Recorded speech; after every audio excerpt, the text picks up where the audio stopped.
Let us go on and look at mountains. The Quran has more than a dozen verses stating that God placed firm and unmovable mountains on the earth. And in some of these verses, the mountains are listed as either a blessing for believers or a warning for the unbelievers.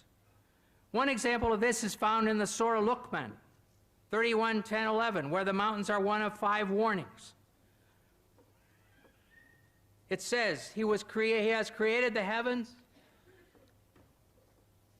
It says He has created the heavens without supports that you can see, and has cast Al-Ka onto the earth firm mountains, Rawasiya, lest it should shake with you.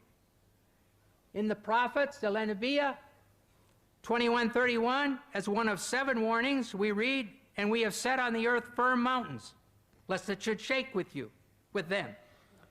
Finally, in the B, Nahl 16:15, says, and He has cast Al-Ka onto the earth firm mountains, Rawasiya, lest it should shake with you. We see then that the believers and unbelievers are told that Allah has done this great thing. He's thrown down and placed the mountains so that the earth will not shake violently with them. Therefore, we must ask ourselves, what did they understand? In the next 2 verses, another picture is given. The news, An-Naba 78:6-7. Have we not made the earth an expanse and the mountains as stakes, al-jibala otadan, as those used to anchor a tent in the ground? And then the overwhelming, al-Ghashiyah, 88:17-19. Do they, the unbelievers, not look at the mountains, al-jibal, how they've been pitched like a tent? Here men are told that the mountains are placed as tent pegs. Tent pegs keep the tent stable. So again, the idea is put forward that the mountains will keep the earth from shaking.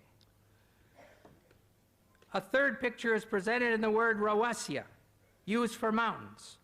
This word comes from the Arabic root arsa, and the same root is used for the Arabic word for anchor. To throw out or cast the anchor is al-qa al-mirsa. So instead of cast the anchor to keep the ship from moving, we have cast the mountains to keep the earth from shaking. From these pictures, it is clear that Muhammad's followers understood that the mountains were thrown down like tent pegs to keep a tent in place, like an anchor to hold a ship in place, to stop the earth from moving, i.e. limit earthquakes. But in fact, this is false. The forming of mountains causes earthquakes. Therefore, these verses present a definite problem. Dr. Maurice Bukai recognized this and discussed them in his book, The Bible, the Quran, and Science. After quoting the above verses about mountains, he says, modern geologists describe the folds in the earth as giving foundation to the mountains, and the stability of the earth's crust results from this phenomenon of these folds. When asked about this, Professor of Geology Dr. David A. Young says, while it is true that many mountain ranges are composed of folded rock, and the folds may be of large scale, it's not true that the folds render the crust stable. The very existence of the folds is evidence of instability in the crust. In other words, mountains don't keep the earth from shaking. Their formation caused and still causes the surface of the earth to shake. Geological theories at the present time propose that the hardened crust of the earth is made of sections or plates, which slowly move in relation to each other. Sometimes the plates separate, like North and South America separating from Europe and Asia, and Europe and South Africa. And sometimes they go together, and they slide next to each other, and they bump into each other. And then they cause earthquakes. An example this time of mountain formation is found in the Middle East, where the migration of Arabia toward Iran has resulted in the Zagros range in Iran. In many parts of the world, as one travels along the roads, one sees a hillside where the sandstone layers, which were horizontal when they were deposited, are now sticking up at angles. And so here you can see these sandstone layers, which were horizontal in the beginning, now they're sticking up at 75 degrees, where they were pushed up there by an earthquake, by the mountains being formed. Sometimes the plates get caught on each other and stop sliding. During this period, great forces are built up, When the forces of friction are overcome, the piece of plate that was stuck lurches forward, causing the shock wave of a thrust quake. And all of a sudden it goes thunk like this. In a recent earthquake, it was calculated that the Cocos Plate in Mexico suddenly jumped forward 3 meters. Well, if your house suddenly jumped 3 meters, it would be a catastrophe. Another type of mountain is that formed by volcanoes.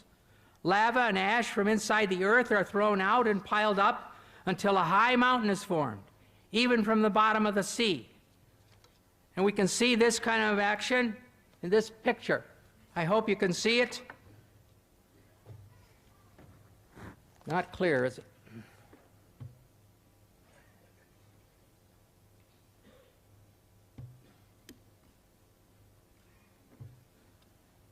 The ocean crust is right here, and the continental crust is there, and the oceanic crust is going down under the continental crust, and mountains have been formed here.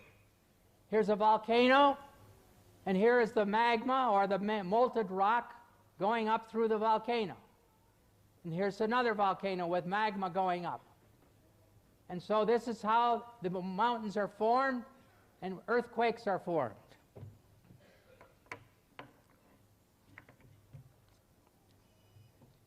In the case of some igneous mountains, molten rock intrudes into the throat of a volcano's opening and cools, form a relatively dense intrusion, which extends below the surface of the earth.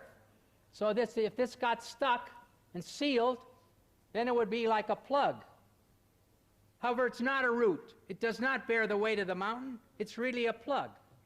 Therefore, on occasion, pressure builds up under the plug, and the volcano explodes, as happened in the South Pacific at Krakatoa in 1883, when the whole island was blown away. And it happened in Mount St. Helena in our days, when the mountain was blown away. We can conclude from this information that mountains were formed originally with movement and shaking, and that now, in the present, earthquakes are caused by their continued formation. When the plates buckle over each other, there are earthquakes. When the volcanoes erupt, there can be earthquakes. However, it is clear that the followers of Muhammad were understanding these verses to say that Allah threw the mountains down as tent pegs or anchors to keep the earth from shaking. Throwing the mountains down into the earth may be poetry, but to say that mountains keep the earth from shaking is a severe difficulty, which is out of step with modern science. In the field of geology we have come to know today, the geologists they tell us that the radius of the earth is approximately 3,750 miles. And the deeper layers, they are hot and fluid and cannot sustain life. And the superficial part of the earth's crust which we live on, it is very thin, hardly 1 to 30 miles.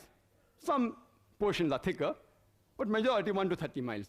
And there are high possibility that this superficial layer, the earth's crust, it will shake. It is due to the folding phenomena which gives rise to mountain ranges, which gives stability to this earth. Quran says, in Surah Nabah, chapter number 78, verse number 6 and 7, we have made the earth as an expanse, والجبال أوتادا, and the mountains as stakes. The Quran doesn't say mountains were thrown up as stakes, mountains as stakes. Arabic word autad means stakes, meaning tent peg. And today we have come to know, in the study of modern geology, that mountain has got deep roots. This was known in the second half of the 19th century. And the superficial part that we see of the mountain is a very small percentage. The deeper part is within. Exactly like a stake, how it is driven in the ground. You can only see a small part on top, the majority is down in the ground. Or like a tip of the iceberg, you can see the tip on the top, and about 90% is beneath water. The Quran says, in Surah Ghashiyah, chapter 88, verse number 19, and Surah Naziyat, chapter number 79, verse number 32, وَالْجِبَالَ أَرْسَاهَا, and we have made the mountain standing firm on the earth. Made the mountain standing firm on the earth. Today, after modern geology has advanced, and Dr. William Campbell said that, by the theory of plate tectonics, it was propounded in 1960, which gives rise to mountain ranges, the geologists today do say that the mountains give stability to the earth. Not all geologists, but many do say. I have not come across a single geological book, and I challenge Dr. William Campbell to produce a single geological book, not his personal correspondence with the geologist. That doesn't carry weight. His personal correspondence with Dr. Keith Moore, documented proof. And if you read the book, The Earth, which is referred by almost all the universities in the field of geology, one of its authors by the name of Dr. Frank Press, who was the advisor to the former president of USA, Jimmy Carter, and was the president of the Academy of Sciences of USA. He writes in his book that the mountains are wedge-shaped, it has deep roots within, and he says that the function of the mountain is to stabilize the earth. And the Quran says in Surah Anbiya, chapter number 21, verse number 31, in Surah Luqman, chapter 31, verse number 10, as well as in Surah Nahl, chapter number 16, verse number 15, that we have made the mountain standing firm on the earth, lest it would shake with them and with you. The function of the mountain in the Quran is given to prevent the earth from shaking. Nowhere does the Quran say that the mountain prevents the earthquake. And Dr. William Campbell said, he writes in his book and even the talk, that you find in the mountainous regions there are various earthquakes, and mountains cause earthquake. Point to be noted, nowhere does the Quran say that mountain prevents earthquake. The Arabic word for earthquake, as Dr. William Campbell knows Arabic, is zilzal or zalzala. But the words used in these three verses I quoted, it is tamida. Tamida means to shake, to sway, to swing. And Quran says in Surah Luqman, chapter 31, verse number 10, as well as Surah Nahl, chapter number 16, verse 15, we have put on the earth mountain standing firm, lest it would shake with you. It is tamida bikum, shake with you, indicating if the mountains were not there, if you would have walked, if you would have moved, even the earth would have moved with you. If you would have swayed, even the earth would have swayed with you. And we know normally when we walk on the earth doesn't shake. And the reason for this is, according to Dr. Frank Press and Dr. Najjar, who's from Saudi Arabia, and he wrote a full book on geological concepts in the Quran, answering almost everything what Dr. William Campbell has said in detail.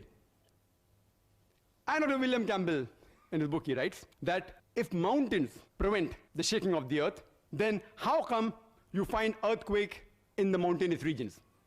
I said, nowhere does the Quran say mountain prevents earthquake. Earthquake is zilzal. And if you see the definition in the Oxford Dictionary, it says, earthquake is due to convulsion of the superficial crust of the earth due to release of compressed seismic waves, due to crack in the rock, or due to volcanic reaction. The Quran speaks about zalzala in Surah Zalzal, chapter 99, but here it speaks about tamida bikum, to prevent the earth from shaking with you. And in reply to the statement that if mountains prevent earthquakes, how come you find earthquakes in mountainous region? The reply is that if I say that medical doctors, they prevent the sickness and disease in a human being, and if someone argues, if doctors prevent the sickness and diseases in a human being, how come you find more sick people in the hospital where there are doctors than at home where there are no doctors?